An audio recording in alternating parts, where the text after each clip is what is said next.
الحمد للہ رب العالمین والصلاة والسلام علی سید الانبیاء والمرسلین. قال اللہ تعالی وتبارک فی القرآن المجید والفرقان الحمید. بسم اللہ الرحمن الرحیم. قل لا اسألکم علیہ اجرا الا المودۃ فی القربى. صدق اللہ مولانا العظیم. تمام حمد و ثنا، تعریف و توصیف اللہ جل مجدہ الکریم کی ذات پاک کے لیے، جو خالق کائنات بھی ہے اور مالک شاشہات بھی.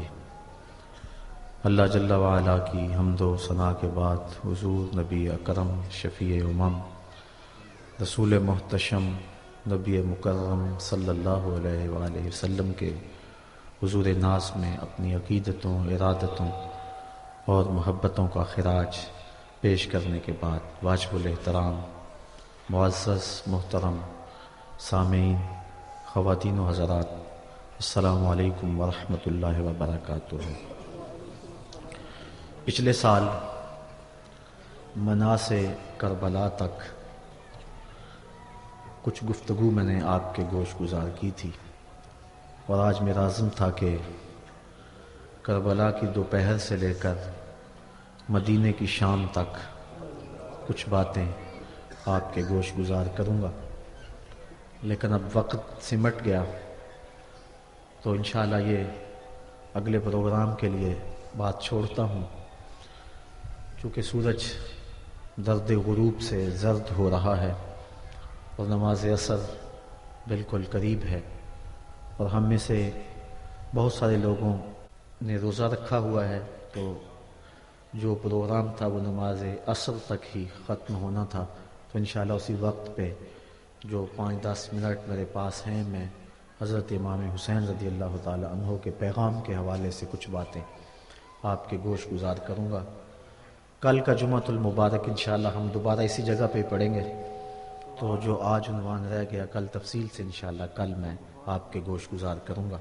اللہ تعالی ہمیں حق کی راہوں کا مسافر بنائے اور اسوہ حسین ابن علی پہ عمل کی توفیق عطا فرمائے. حضرت امام حسین رضی اللہ تعالی عنہ وہ در یکتا ہے کہ صدف کائنات کے اندر وہ نگینہ صرف ایک ہی ہے. لوگوں نے خدا ہونے کے دعوے کیے، نبی ہونے کے دعوے کیے، مہدی ہونے کے دعوے کیے، لیکن آج تک کسی نے حسین ہونے کا دعویٰ نہیں کیا. کوئی گھر لٹائے تو حسین بنے، تیروں پہ تیر کھائے تو پھر حسین ہونے کی بات کرے. اپنے 6 ماہ کے بچے کو اپنے ہاتھوں پہ لے جا کر کے اور اس کے حلق میں پیوست ہوتا ہوا تیر نکال کر بھی اللہ کا شکر بجا لائے اور صبر کے دامن کو نہ چھوڑے. کوئی ایسا حوصلہ رکھے تو حسین ہونے کا دعویٰ کرے.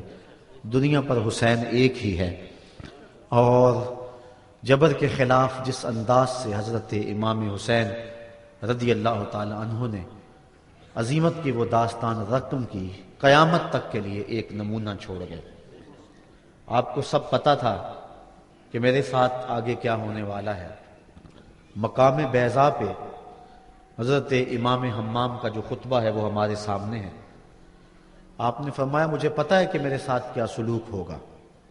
جب لوگوں نے مشورہ بھی دیا کہ اتنا بڑا لشکر جرار آپ کے مقابلے میں آنا چاہ رہا ہے، کوفے والوں کے دل بدل گئے ہیں، ان کی تلواریں یزید کے ساتھ ہیں، وہ آپ کا کبھی بھی ساتھ نہیں دیں گے. الکوفی لا یوفی، کوفی کبھی بھی وفا نہیں کرتا، تو آپ یہاں سے پلٹ جائیں.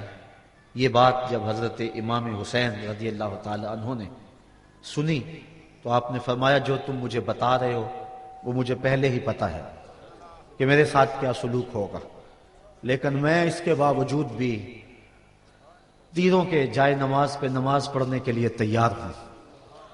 میں پھر بھی کربلا کی راہوں کا مسافر ہوں. جب 72 افراد 22,000 کے لشکر کا راستہ نہیں روک سکتے، اور مجھے پتا ہے میں اپنے بچوں کے سامنے شہید کر دیا جاؤں گا، لیکن اس کے باوجود میں شہادت گاہ الفت کے اندر قدم کیوں اٹھاتا چلا جا رہا ہوں. تو سنی حضرت امام علی مقام کا وہ جملہ جو آپ نے اپنی فکر کو واضح کرنے کے لیے اس وقت مقام بیضا پہ لوگوں کے سامنے رکھا. فرمایا میں سب کچھ جانتا ہوں لیکن اس کے باوجود میں آگے بڑھ رہا ہوں اس لیے کہ وَلَكُمْ فِيَّ أُسْوَةٌ، تاکہ قیامت تک باطل کے ساتھ ٹکرانے کی زمانے کے پاس کوئی مثال تو موجود ہو. قیامت تک جبر کے خلاف کھڑے ہونے کا کوئی نمونہ تو لوگوں کے پاس ہو. وَلَكُمْ فِيَّ أُسْوَةٌ، میں نمونہ بننا چاہتا ہوں. اور قیامت تک جبر کے خلاف جو لوگ میدان عمل میں آئیں گے تو وہ اپنی قلت و کثرت کو دیکھ کر پیچھے قدم نہیں ہٹائیں گے. ان کے سامنے میرا نمونہ ہوگا اور میری زندگی ہوگی اور وہ جبر کے سینے کو چیرتے ہوئے آگے بڑھتے چلے جائیں گے. جب برطانوی سامراج کے خلاف بر صغیر پاک و ہند کے لوگوں نے علم بغاوت بلند کیا تو قائد اعظم کے پرچم میں اور ان کی صدائے دل نواز کی لے میں مسلمان تو بڑھتے چلے جا رہے تھے. پاکستان کا مطلب کیا؟ لا الہ الا اللہ کے نغمے تو ان کے لبوں پر تھے ہی، لیکن مہاتما گاندھی نے اپنی قوم کو جمع کر کے کہا کہ تم کہو گے کہ یہ دانش مندی نہیں ہے کہ اتنے بڑے سامراج سے ٹکر لینا جس کی سلطنت میں سورج طلوع بھی ہوتا ہے اور غروب بھی ہوتا ہے، تو یہ کہیں کی دانش مندی نہیں ہے، یہ پتھر سے ٹکر مارنے والی بات ہے اور یہ دیوار سے سر پھوڑنے والی کہانی ہے. لیکن اس کے باوجود میں برطانوی سامراج کو للکارنے کے لیے نکلا ہوں اور تم میرے ساتھ ہم نوا بن جاؤ. میں اس کے باوجود کہ طاقت نہیں رکھتا اور اتنی بڑی حکومت اور اتنی بڑی طاقت کے ساتھ ٹکرانا منطقی لحاظ سے کوئی لوگ سمجھتے ہیں دانش مندی نہیں، لیکن کہا میرے سامنے حسین ابن علی کا کردار موجود ہے. جبر کے خلاف قیامت تک جتنے بھی لوگ برسر میدان آتے رہیں گے سب کا قائد حسین ابن علی ہوگا. وہ قافلے حریت کے جہاں بھی میدان عمل میں ہوں گے ان کے ہاتھ میں پرچم حسینی پرچم ہوگا. آج دنیا کے اوپر جہاں بھی جبر کے خلاف جنگ لگی ہوئی ہے اور لوگ میدان عمل میں ہیں، گلی گلی کربلا بپا ہے، اور جہاں بھی قافلے میدان عمل میں نکلے ہیں وہ کابل میں ہو یا کندھار میں، وہ قلعہ جنگی میں ہو دشت لیلہ میں، وہ تورا بورا میں ہو یا موصل میں، بغداد میں ہو یا القدس میں، کشمیر میں ہو یا آذربائیجان میں، وہ غزہ کی پٹی میں ہو یا کسی اور مقام پر، حریت کے جتنے بھی قافلے میدان عمل میں ہیں سب حرارت خون حسین سے لے رہے ہیں، سب وہاں سے توانائی حاصل کر رہے ہیں. اور اقبال کہتا ہے سرخ رو عشق غیور از خون او، شوخی ای مصرع از مضمون او، تا قیامت قطع استبداد کرد موج خون او چمن ایجاد کرد. اقبال کہتا ہے کہ عشق غیور کے چہرے پہ جو سرخی ہے اور عشق غیور کے چہرے پہ جو بانکپن ہے، عشق غیور کے چہرے پہ جو اجالا ہے اور یہ جو سرخی پھیلی ہوئی ہے یہ حسین ابن علی کے خون کا صدقہ ہے. ذرا اس جملے پہ غور کیجئے، سرخ رو عشق غیور از خون او، حضرت امام حمام کے خون سے عشق غیور کے چہرے پہ بانکپن ہے. شوخی ای مصرع از مضمون او، اس مصرے کی جو شوخی ہے اقبال کہتا ہے کہ وہ بھی حضرت امام حمام کے خون کی وجہ سے ہے. تا قیامت قطع استبداد کرد موج خون او چمن ایجاد کرد. قیامت تک کے لیے جبر کا راستہ روک دیا. قیامت تک شہادتوں کے پھول لہلہاتے رہیں گے اور اس قبیلے کے لوگ راہ خدا کے اندر اپنی جان پیش کرتے رہیں گے. علی اصغر کی سنت بھی جاری رہے گی. غزہ کی پٹی میں اس وقت جو دکھ پھیلا ہوا ہے آپ اس سے پوری طرح آگاہ ہیں کہ ابھی پرسوں کی کہانی ہے، آپ نے اخبارات کے اندر پڑھا کہ 72 بچوں کو جو ہے وہ بمباری کے ذریعے شہید کر دیا گیا.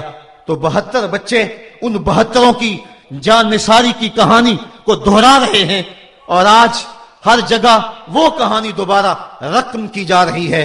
حسین ابن علی نے جس چیز کی طرح ڈالی تھی، جس کی بنیاد ڈالی تھی اور جس راستے کے مسافر ہوئے تھے وہ سفر جاری ہے اور قیامت تک جاری رہے گا تا کہ حضرت امام مہدی جلوہ فراز ہوں گے اور آپ جلوہ فراز ہو کر کے پھر جبر کے خلاف آخری مارکہ لڑیں گے اور ظلم ہمیشہ کے لیے نیست و نابود ہو جائے گا اور اسلام کا پرچم سر بلند اور سرفراز ہو جائے گا.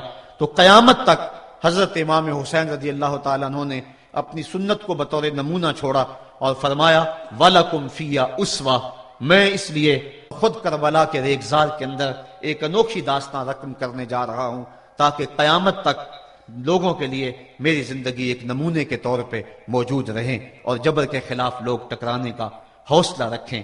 حضرت امام حسین رضی اللہ تعالی عنہ نے کربلا کی اس دوپہر کے اندر جو عظیمت کی داستان رقم کی اور جس طرح جبر کے سامنے پوری قوت سے سینہ تان کے کھڑے ہو گئے، 22,000 افراد کے سامنے تنہا شخص کا ڈٹ جانا یہ کوئی تماشا نہیں ہے۔ 72 افراد کے زخم کلیجے پہ موجود ہیں اور اپنے بھائیوں، بیٹوں، بھتیجوں اور بھانجوں کے لاشیں اٹھا کے آپ خیموں تک لا چکے ہیں۔ آپ کے ہاتھوں کے اندر علی اصغر دم توڑ چکے ہیں اور جوان علی اکبر آپ اس کو اٹھا کے خیمے تک لا آئے ہیں۔ راوی بیان کرتا ہے کہ میں اس وقت موجود تھا۔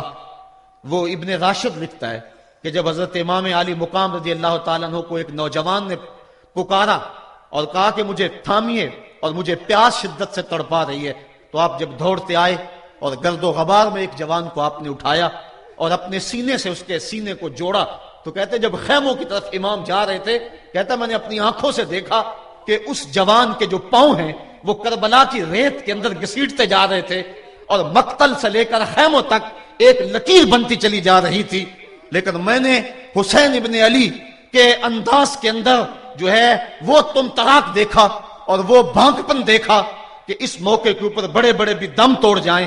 تو میں نے کسی سے پوچھا کہ یہ نوجوان جس کو سینے سے اٹھا کر کے خیموں کی طرف لے جا رہے ہیں یہ نوجوان کون ہے؟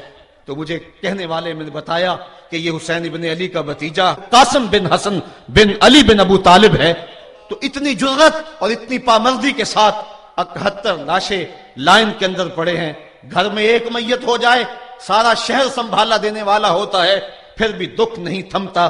کہتے ہیں چھوڑ دو، اس کا کلیجہ کٹ گیا ہے، اس کا جوان رخصت ہو گیا ہے، اس کے سینے کا چین لٹ گیا ہے، سلام کرو حسین ابن علی کو۔ 71 لاشیں لائنوں میں لگے ہوئے ہیں، بے گور و کفن لاشیں پڑے ہوئے ہیں، اور ادھر خیمے کے اندر پردہ داروں کے پردے کا بھی لحاظ ہے۔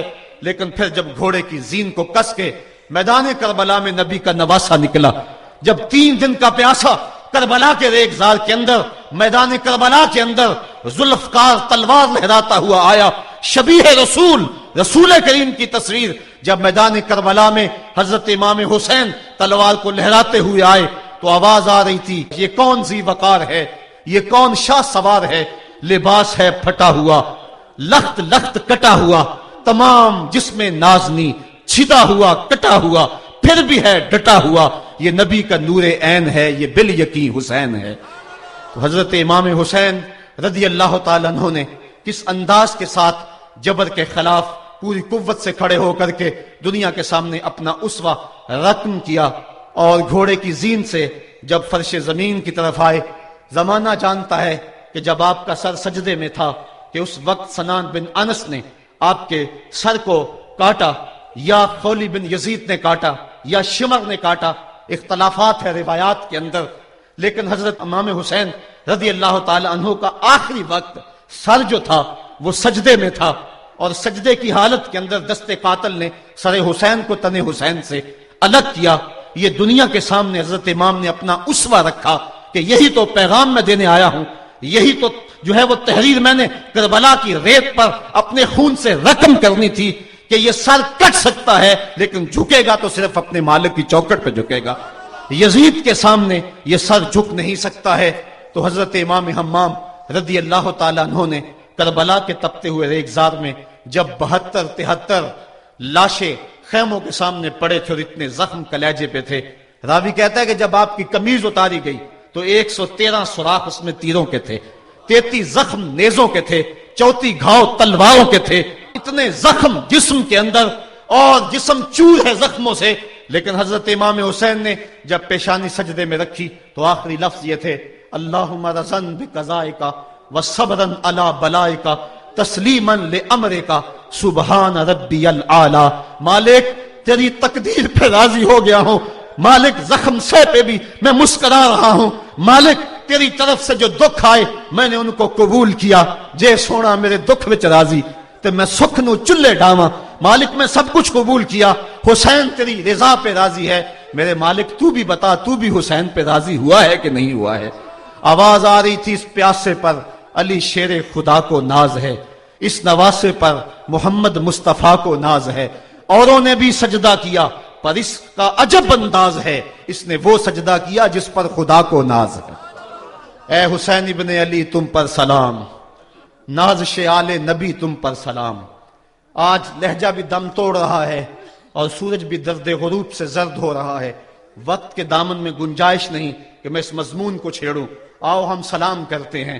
یہ سورج سامنے چمک رہا ہے, میں یہاں بیٹھا سوچ رہا تھا کہ ہم نے تو نہیں دیکھا. اے سورج, دوپہر کا وہ منظر تم نے تو دیکھا تھا جب کربلا میں حسین کا سر کٹا تھا, جب گھر لٹا تھا, جب خیموں کو آگ لگی تھی, جب سکینہ رو رہی تھی, اور جب گھوڑا خالی پلٹا تھا اور سکینہ پوچھتی تھی گھوڑے تو خالی آ گیا ہے, حسین کہاں چھوڑ آیا ہے.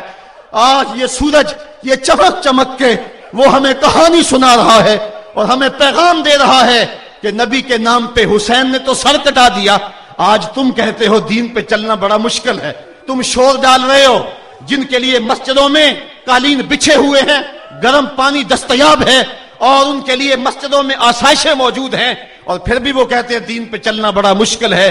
ذرا دیکھو حسین ابن علی کو, سجدے میں سر رکھ کے, پیشانی رب کے حضور رکھ کے حسین ابن علی کہہ رہے ہیں مالک میں سر کٹا کے بھی تیرے حضور حاضر ہوں اور تجھ پہ راضی ہوں, تو بھی بتا کہ تو بھی حسین پہ راضی ہے یا نہیں ہے. اے حسین ابن علی تم پر سلام, نازش آل نبی تم پر سلام, تم پہ لاکھوں رحمتیں لاکھوں سلام.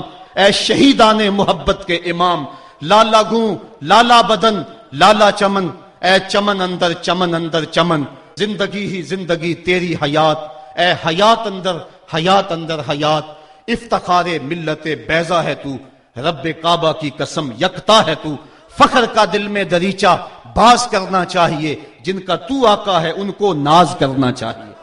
آج ہم ناز کرتے ہیں حسین ابن علی پہ, ہم آ حسین والے نہیں ہیں, ہم واہ حسین والے ہیں. واہ حسین تیری عظمت کو سلام.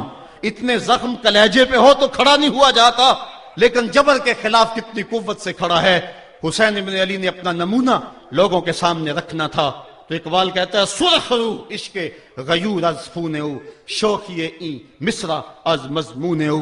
یزید مٹ گیا, یزید کا نام مٹ گیا, اس کا تشخص مٹ گیا. حسین کل بھی زندہ تھا, حسین آج بھی زندہ ہے.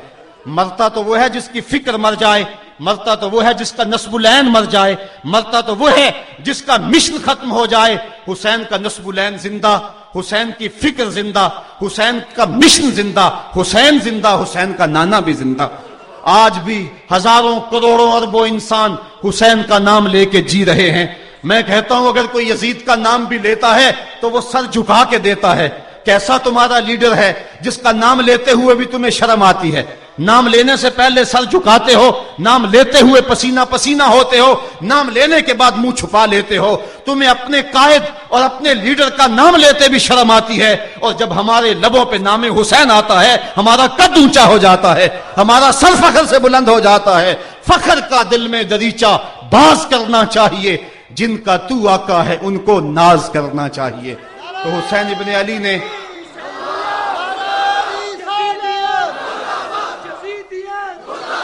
کسی نے کہا تھا کہ یہ دو شہزادوں کی جنگ تھی, تو کسی نے بڑا خوبصورت جواب دیا. اس نے کہا کربلا جنگ تھی اگر دو شہزادوں کی, قلم میں زور ہے تو لکھو حسین ہار گئے, لہجے میں تنتنا ہے تو لکھو حسین ہار گئے, انداز میں زور ہے تو کہو حسین ہار گئے. زمانہ کل بھی کہتا تھا, زمانہ آج بھی کہتا ہے, حسین کل بھی جیتا تھا, حسین آج بھی جیتا ہے. جب حضرت امام حسین رضی اللہ تعالیٰ عنہ کا سر انور کاٹ لیا گیا اور خولی بن یزید نے نیزے کی نوک پہ اس کو رکھا, ویسے رخ سر کا زمین کی طرف سے تھا, کسی نے کیا خوب کہا, باں کے سر نیزے پہ اور سوئے زمین ہے روح, یعنی سجدہ ثانی کی ہے آرزو. رکعت کے دو سجدے ہوتے ہیں, ایک سجدہ ہوا تھا کہ سر انور جدا کر لیا گیا, جب نیزے کی نوک پہ تھا سر تو رخ زمین کی طرف سے تھا. شاعر کہتا ذرا غور سے دیکھو سر حسین کیا کہہ رہا ہے. سر حسین کی پیشانی زمین کی طرف ہے، پیشانی میں دوسرے سجدے کی آرزو مچل رہی ہے۔ تو جب امام حسین کا سر خولی نے نیزے کی نوک پہ چڑھایا، اس نے تو یہ کہنا چاہا تھا کہ ہم فتح یاب ہوئے اور دیکھو ہم نے سر کاٹ لیا۔ کسی نے کہا ذرا غور سے دیکھو، یہ تو سر کٹ کے بھی سر بلند ہے، یہ سر کٹ گیا پھر بھی سر بلندی نہیں گئی ہے، اس کا بانکپن پھر بھی نہیں گیا ہے۔ حسین کا سر کل بھی اونچا تھا، حسین کا سر آج بھی اونچا ہے، اس کا نام زندہ، اس کا پیغام زندہ، اس کی فکر زندہ۔ حضرت امام زین العابدین یہ کربلا کے وہ شخص ہیں جنہوں نے سارا منظر اپنی آنکھوں سے دیکھا تھا۔ اتنے دکھ کسی کو نہیں پہنچے جتنے زینب اور زین العابدین کو پہنچے ہیں۔ سب منظر کھلی آنکھوں سے دیکھا، 14 سال کی عمر ہے، بیمار ہیں، تاریخ بتاتی ہے اس کے بعد ساری زندگی حضرت زین العابدین نے ٹھنڈا پانی نہیں پیا، جب پانی پینے لگتے تڑپنے لگتے، کہتے مجھے سکینہ کی پیاس یاد آتی ہے، مجھے علی اصغر کا تڑپنا یاد آتا ہے، ساری زندگی پھر ٹھنڈا پانی نہیں پیا۔ حضرت امام زین العابدین نے یہ سارا منظر کھلی آنکھوں کے ساتھ دیکھا تھا، اور پھر آپ نے دمشق کے بازاروں میں بھی اور کوفے کی گلیوں کے اندر بھی سروں کا یہ قافلہ اپنی قیادت کے اندر جو ہے وہ گزارا تھا۔ جب یزید کے دربار کے اندر حضرت امام زین العابدین پہنچے تو یزید نے پہلے تو جو ہے وہ دکھ کا اظہار کیا۔ بعض لوگ یہاں سے یزید کی بریت کا اعلان کرتے ہیں۔ یہاں کسی نے بڑی خوبصورت بات کہی کہ قاتل کی پشیمانی مقتول کی اہمیت کو تو بڑھا سکتی ہے لیکن اس کے دامن سے قتل کے داغ کو نہیں دھو سکتی۔ تو اس نے یہ سب کچھ کیا، یہ بس اس کے ٹسوے تھے جو وہ بہانے لگا، لیکن بعد میں اس نے حضرت امام حسین رضی اللہ تعالی عنہ کے دانتوں کے اوپر جو ہے وہ چھڑی مارنا شروع کر دی۔ تو حضرت ابو برزہ اسلمی صحابی رسول وہاں موجود تھے، وہ کھڑے ہو گئے، اٹھ گئے، بدن کانپتا ہے ان کا، کہنے لگے ظالم ارفع قدیبہ کا، یہاں اپنی چھڑی ہٹا لے، میں نے اپنی ان آنکھوں سے دیکھا ہے کہ کان رسول اللہ صلی اللہ علیہ وسلم یلسمہ، حضور نے ان ہونٹوں کو خود چوما ہے۔ تو یہ کہہ کہ آپ دربار سے نکل گئے اور روتے تھے اور آپ کے بدن پہ کپکی بھی تاری تھی۔ بعد میں یزید نے کہا حضرت غلطی ہو گئی اور یہ میں نہیں چاہتا تھا، بتائیں آپ کی کوئی شرط ہو۔ تو آپ نے فرمایا میری 4 باتیں مان لو۔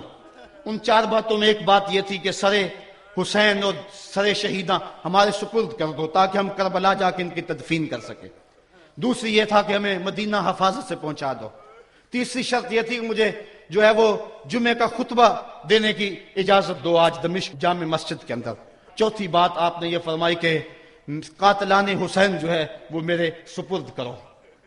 اس نے کہا ہاں کون ہے قاتل حسین کا؟ لوگوں نے کہا خولی ہے۔ خولی نے کہا میں نے قتل نہیں کیا، یہ سنان بن انس نخی نے کیا ہے۔ سنان بن انس نخی کو کہا ہاں تو بتا، کہنے لگا میں قتل کیوں کرنا تھا، یہ تو شمر ذل جوشن نے کیا ہے۔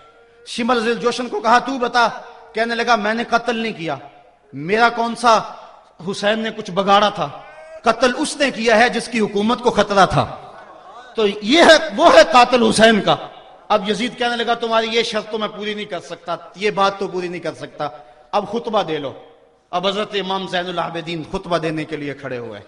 خطابت تو اس گھر کی لونڈی ہے، جب یہ بولتے ہیں تو حکمت کے موتی دولتے ہیں۔ جو ہی امام زین العابدین کھڑے ہوئے، 14 سال عمر ہے اور دمشق کی جامع مسجد ہے، یزید بھی بیٹھا تھا، ایان سلطنت بھی تھے، عوام کا بھی ہجوم تھا۔ جب آپ نے خطبہ شروع کیا لوگ زار و قطار رونے لگے، اور آپ نے اہل بیت کے مناقب جب لوگوں کے سامنے رکھے تو یزید گھبرا گیا کہ کہیں لوگ میرے گریبان تک نہ پہنچے۔ اس نے مؤذن کو اشارہ کیا جلدی جلدی اذان پڑھو۔ تو جب اس نے کہا اللہ اکبر اللہ اکبر، تو حضرت شہزادہ زین العابدین نے کہا کہ اس کے اندر کوئی شک نہیں کہ اللہ سب سے بڑا ہے۔ جب شہادتین کا کہا اشہد ان لا الہ الا اللہ، تو حضرت امام زین العابدین نے اس کے جواب کے اندر کہا ہاں ہاں اللہ کے علاوہ کوئی معبود نہیں ہے، اس کی گواہی ہم نے خون سے دی ہے، ہم نے اپنے لہو سے دی ہے اس کی گواہی۔ اور پھر اس کے بعد جب اشہد ان محمد رسول اللہ پہ لفظ آئے تو حضرت امام زین العابدین نے کہا یزید دیکھ اب اذان کے اندر تیرے نانے کا نام ہے یا میرے نانے کا نام ہے؟ آج بھی منبر پہ میرے نانے کا نام ہے۔ تو یزید مر گیا، اس کا نام مر گیا، اس کا تشخص مر گیا۔ حسین کل بھی زندہ تھا، حسین آج بھی زندہ ہے، حسین کربلا کے تپتے ہوئے ریگزار میں بھی زندہ تھا، کوفے کے بازار میں بھی زندہ تھا، اور دمشق کی جامع مسجد میں بھی زندہ تھا، مدینے میں بھی زندہ، مکے میں بھی زندہ، کابل میں بھی زندہ، کندھار میں بھی زندہ، قلعہ جنگی میں بھی زندہ، تورا بورا میں بھی زندہ، موصل میں بھی زندہ، بغداد میں بھی زندہ، غزہ کی پٹی میں بھی زندہ، فلسطین میں بھی زندہ۔ آج حسین کی زندگی اور حسین کا باقپن دنیا کو بتا رہا ہے، بش کو بتا رہا ہے تیرے منہ پہ تماچا حسین مارے گا۔ زمانہ بتائے گا کہ حسین کل بھی زندہ تھا، حسین آج بھی زندہ ہے۔ حسین کی فکر لے کے اٹھو اور پوری دنیا پہ چھا جاؤ اور زمانے کو بتاؤ کہ ہم حسین ابن علی کے سپاہی ہیں۔ صرف محرم کے دن آنسو بہا لینے سے کچھ نہیں ہوگا۔ کیا صرف محرم حسین کا مہینہ ہے؟ نہیں، سب پورا سال حسین کا ہے، پوری زندگی حسین کی ہے، پورے زمانے حسین کے ہیں۔ یہ صرف عاشور کا دن یا عاشور کی شب ہی حسین کی نہیں، سارے زمانے حسین کے ہیں۔ کل بھی حسین کا تھا، آج بھی حسین کا ہے، کل بھی حسین کا ہوگا۔ آؤ اٹھیں، قرآن کو لے کر کے حسین ابن علی نیزے کی نوک پر بھی چڑھ کے قرآن سنایا، اور آج ہم اسی قرآن کی دعوت کو لے کر کے اٹھیں اور حسین ابن علی کے پیغام کو گھر۔ الحمدللہ رب العالمین والصلاة والسلام علی سید الانبیاء والمرسلین۔ مالک اٹھے ہوئے ہاتھ، پھیلی ہوئی جوڑی رحمتوں سے بھر دے، بخت کی بہاریں دے دے، مقدر کی خزائیں رخصت کر۔ ہم جئیں تو تیرے لیے اور مریں تو تیرے دین کے لیے، زندگی کی آخری ہچکی تک تیرے رسول کے وفادار رہیں۔ ہر علت، ہر قلت، ہر ذلت سے رہائی دے دے، اپنے پاک نبی کے در کی گدائی دے۔ اے اللہ جئیں تو تیرے لیے، مریں تو تیرے دین کے لیے۔ اے اللہ یہ اٹھے ہوئے ہاتھ خالی نہ رہیں، اپنے کرم سے بھر دے۔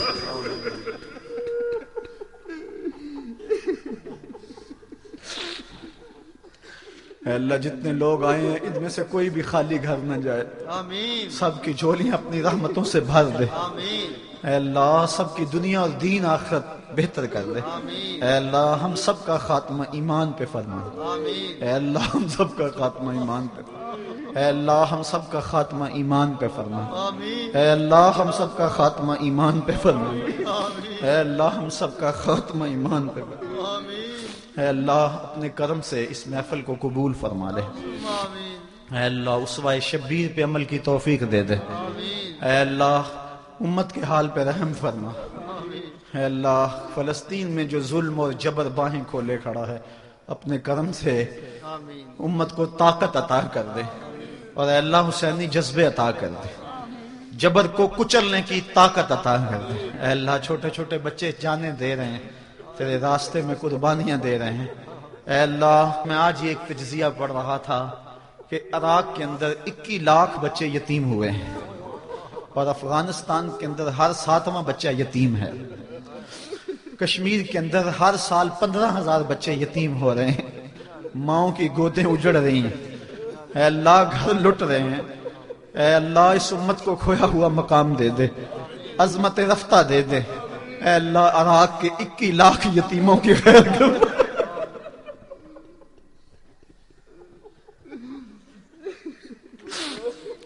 اے اللہ اس امت کو کھویا ہوا مقام دے دے۔ تجھے واسطہ خون شہیداں کا، تجھے واسطہ حضرت امام حمام کا، اے اللہ تجھے واسطہ کربلا کے قاری کا، اے اللہ تجھے واسطہ عباس کے کٹے ہوئے بازوؤں کا، تجھے واسطہ اے اللہ تجھے واسطہ زینب کی پھٹی ہوئی چادر کا، تجھے واسطہ سکینہ کی آہوزاری کا، تجھے ہلکے اصغر سے نکلتے ہوئے خون کے فوارے کا صدقہ۔ اے اللہ امت کو کھویا ہوا مقام دے دے، بٹکے ہوئے آہو کو پھر سوئے حرم لے چل، اس شہر کے خوگر کو پھر وسعت صحرا دے۔ میں بلبل نالا ہوں اس اجڑے گلستان کا، تاثیر کا سائل ہوں محتاج کو داتا دے۔ اے اللہ جن لوگوں نے آج عصر کی نماز میں تیرے حضور سجدہ ریزی کی، انہیں پکا نمازی بنا دے۔ اے اللہ آج کے بعد ان کی کوئی نماز نہ چھوٹے۔ اے اللہ حسین کی خون میں رنگی ہوئی داڑھی کا صدقہ ہمارے چہرے پر سنت کا نور آ جائے۔ اے اللہ ہمارے چہرے پہ سنت کا نور آ جائے۔ اے اللہ ہمارے چہرے پہ سنت کا نور آ جائے۔ اے اللہ میرے وطن کی حفاظت فرما، میرے ملک کی حفاظت فرما، یہاں امن کے سویرے طلوع کر دے، دہشت گردی کے سلگتے الاؤ ٹھنڈے کر دے۔ اے اللہ خون شہیداں کا صدقہ اپنا کرم فرما دے۔ اے اللہ اتنے لوگوں کی آمین کے ساتھ تیری بارگاہ میں دعا گو میرے بابا کے درجے پر۔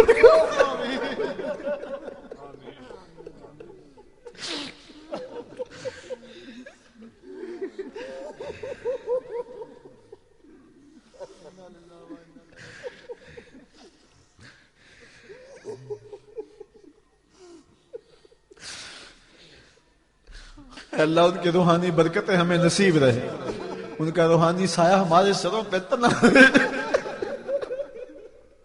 اے اللہ انہیں جو ہمیں درس دیا انہیں درس پہ عمل کی توفیق دے۔ اے اللہ انہوں نے جو مجھ سے عہد لیے تھے مجھے اس پہ پورا اترنے کی توفیق عطا کر دے۔ اے اللہ میرے پیر بھائیوں کی خیر فرمانا۔ اے اللہ میرے جو پیر بھائی فوت ہو گئے ان پہ کرم فرما، جو بیرون ملک ہے ان کو خیریت سے پلٹنا نصیب فرمانا۔ اے اللہ ادارت المصطفیٰ کے جملہ وابستگان اور درس قرآن کے جملہ وابستگان سب پہ کرم فرمانا۔ اے اللہ دور و نزدیک سے جتنے لوگ آئے، اتنی محبتیں کہ ان کی محبتوں کے سامنے میں شرمندہ ہوں، میرے مالک ان پہ کرم فرمانا۔ میری دعا یہ مان لے کہ ان سب کا خاتمہ ایمان پہ کرنا۔ اے اللہ میری یہ دعا بھی مانگ لے ان کو حشر میں رسوا نہ کرنا۔ اے اللہ جتنے بھی کھڑے ہیں سب کی جھولیاں بھر دے۔ اے اللہ ایک بھی محروم نہ رہے۔ اے اللہ میری بہنیں اور بیٹیاں آئی ہیں ان پہ بھی کرم فرما۔ سیدہ فاطمہ کی چادر کا سایہ کر دے، سب کی آبرو کی حفاظت فرما۔ اے اللہ بچوں کو حضرت علی اصغر کے صدقے دین کی راہوں پہ چلنے کی توفیق دے۔ جامعۃ المصطفیٰ پہ کرم فرما، پڑھنے والے بچوں اور بچیوں پہ کرم فرما، ہمارے معاونین پہ کرم فرما۔ اے اللہ ملک پاکستان کی خیر فرما۔ بہت سارے لوگوں نے دعاؤں کے لیے کہا ہے۔